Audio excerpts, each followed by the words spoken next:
Well, welcome back everybody. My name's Andrew and you're watching the Kelly's Country Life. So today, as you can see, we're back in the pole barn house and we are finally, and I mean finally, getting off of that wall. I've decided I'm done with it. All that's left to do is trim the top out, which is not going to be easy, but we're moving on to this big balloon frame wall right here. And this is going to be a monster wall, by far the most detailed wall in the entire house. So the reason this wall is going to be very detailed and take many, many days to finish is because it is just as monstrous as this one is. So a lot of long lumber, a lot of working at height by myself. But the kicker is this one is going to have 8 windows in it. 2 big 36-inch wide by I think 60-inch long windows here and here. So no, it's actually 4 bottom and then 4 more top. We're gonna have to do custom trapezoid windows up there. I've got to design all that, build big heavy duty 2x10 headers per engineering, figure the whole layout there. So today's plan is gonna be laying this huge bottom plate out that's gonna have a ton of straps in it, measuring, triple checking, quadruple checking, doing everything I can to make sure I get all those straps in the right places, all the windows in the right places. And then we're gonna probably start putting the big double top plates together and kind of prepping everything for tomorrow. So today's a prep day. I'm talking kind of fast and about to cut the camera off because Mother Nature is bringing rain to me yet again. Looks like we have 45 minutes to an hour according to the radar before it's here. So I'm going to try to work today under shelter, trying to figure out where to set everything up, saw over there, because typically we get strong west winds that blow the rain in underneath this direction. So I think I'm gonna set up over there on the side porch. So hopefully I can keep working even through the rain. Got the tractor back here right now. What we're about to do is grab some lumber that I think that we might can get into today for building, get it staged somewhere, get to work before this rain gets here.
All right, so guess we'll do a little bit of talking about this before that right there gets here. Radar's not looking good. I'm hearing the thunder. I think we're about to get run out of here.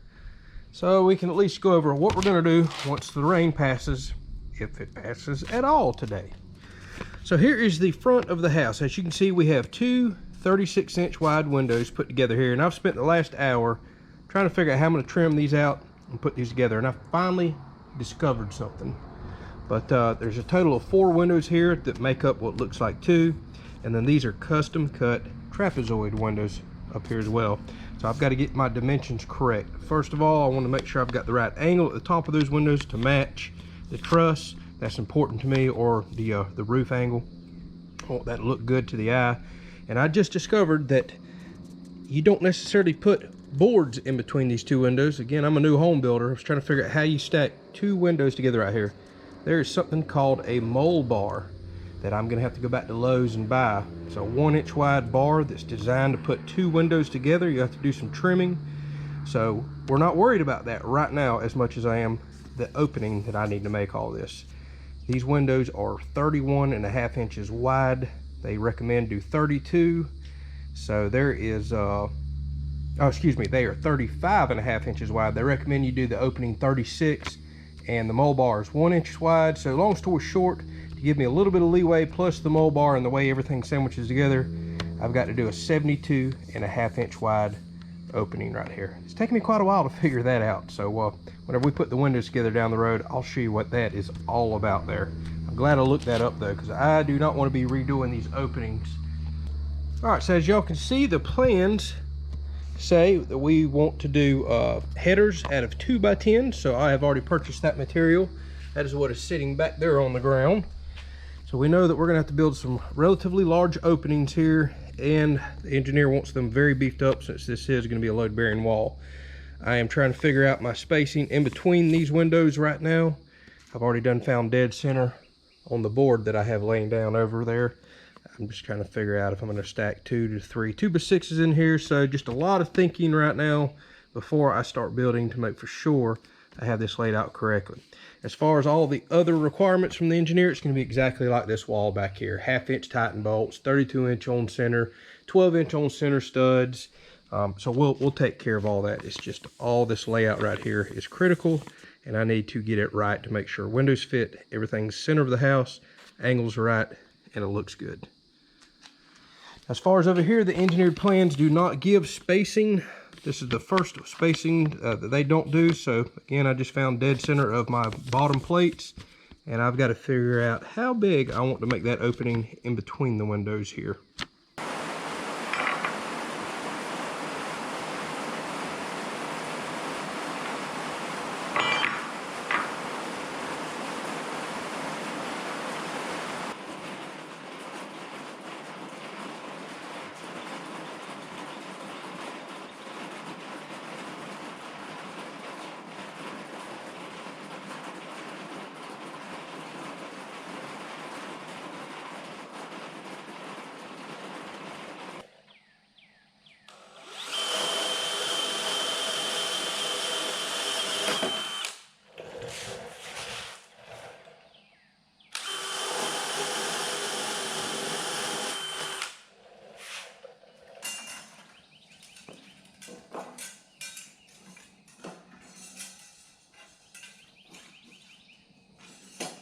All right, so I have got all my straps on, including my bottom seal plate seal. I had a lot of people question the last couple of wall build videos as to why I stopped putting that back on. Every single plate in this house, every single bottom plate has that foam seal on it per code. I just haven't shown it every video because I didn't figure we'd need to see it over and over and over. But it is on, rest assured. Now I'm going to flip this plate over and explain why I have such big gaps with no straps. I just called my inspector because I had a hunch on something, and sure enough I was right and kind of overbuilt the last wall, which I knew I did.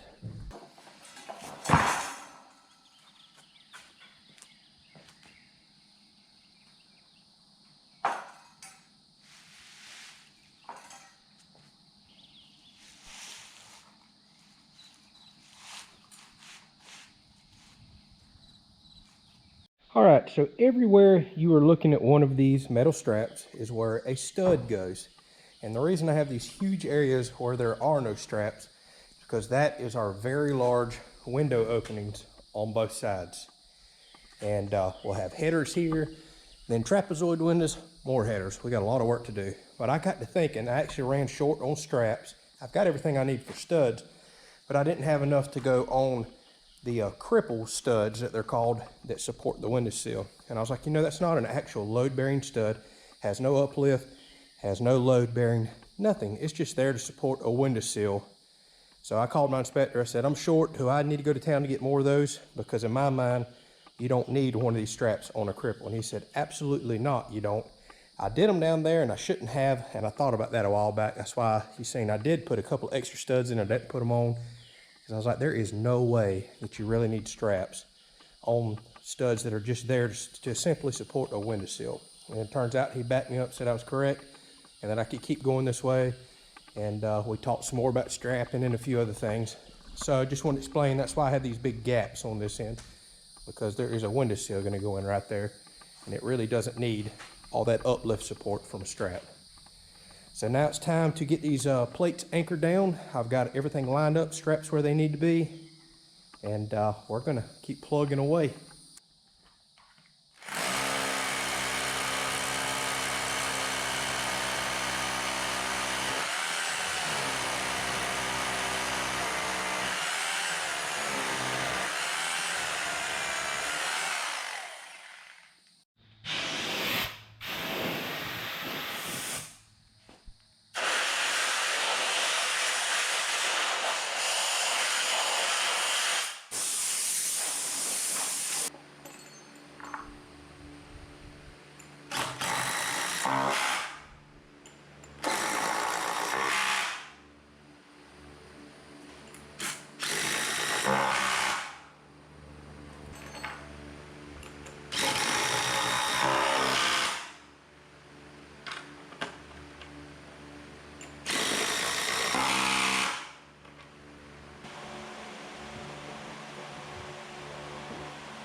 Now that's some quick measuring.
Check all this out before I put the X bracing on.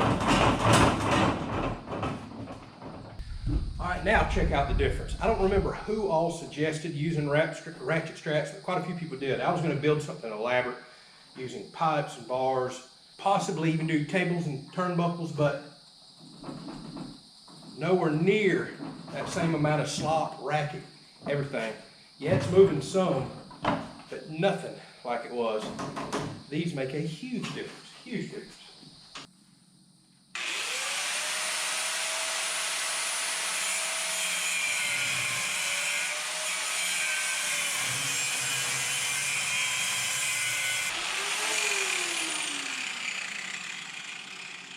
Sounds like this is just burning up.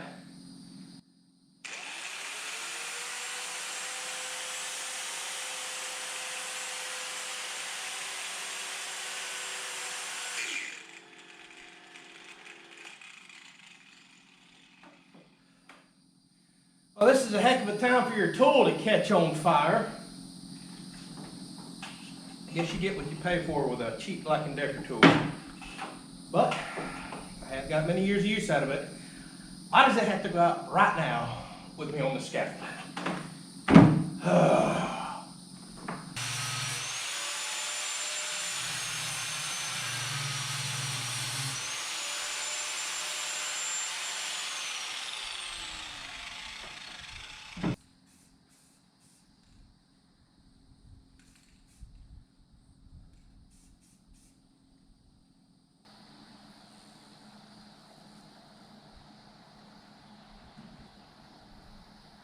Wow, this is absolutely perfectly dead center down to the 1/16 of an inch.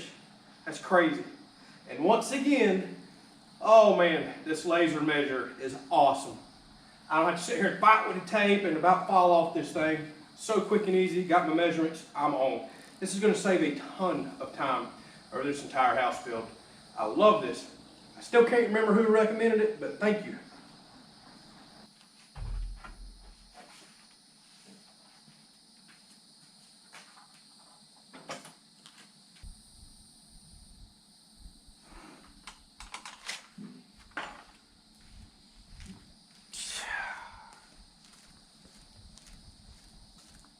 You're serious.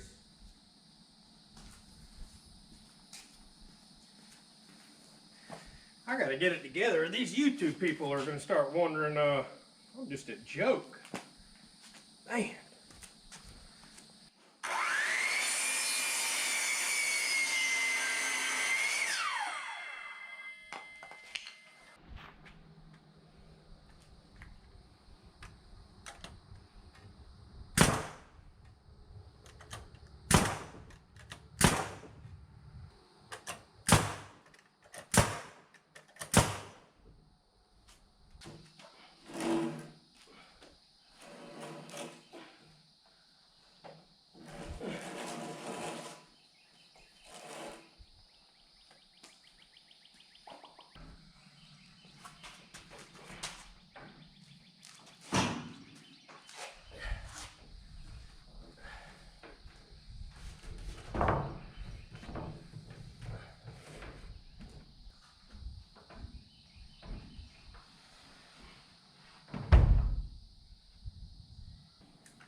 Well, Mother Nature is telling me I'm gonna take a little break.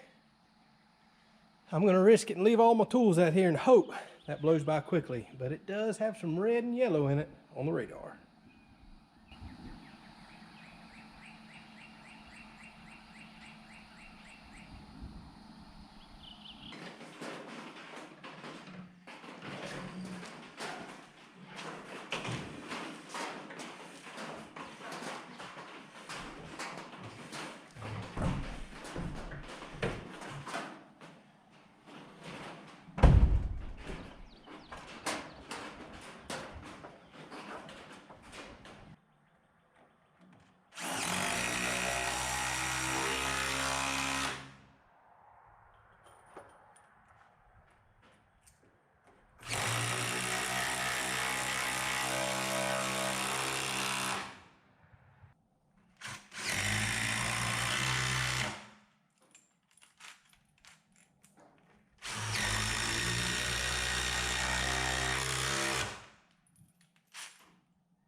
Well, this is one of those days where it didn't look very productive, but I already knew what I was in for.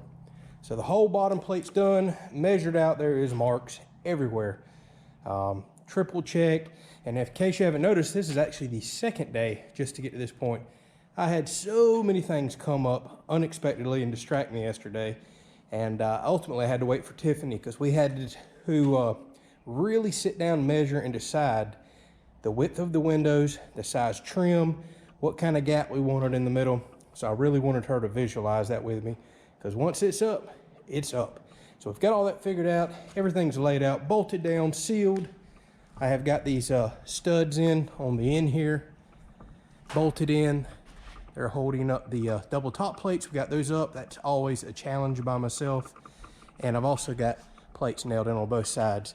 So those top plates can't go anywhere tonight. Got them clamped up there, chained in, ropes tied around them still, and nailed in on this end. So we're good. So from this point forward, it will start looking like we're making better progress. Tomorrow starts all the studs, and I'm excited to try that laser tape measure. I think it's really gonna help me out measuring those studs, help this thing to go quickly.